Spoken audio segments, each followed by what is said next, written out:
In this video, we're going to take a look at track to start or back to start option on the Garmin eTrex SC.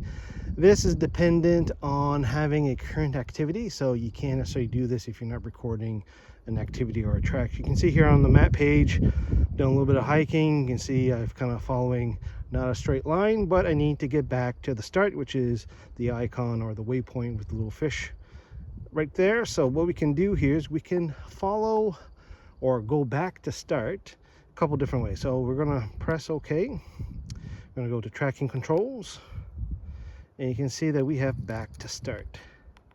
I'm going to select that, hit OK, and I can either do a trackback or straight line. So if I do straight line, you can see it'll give me a direct line of sight, A to B, as the crow flies to the starting point.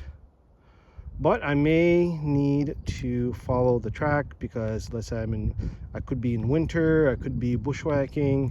I need to really follow my path so that I don't get lost, or maybe there's some hazards in between that I can't go straight.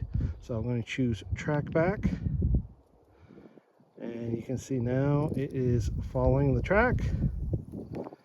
And there you go. So now we have our path, and now I can just simply start walking. Oh.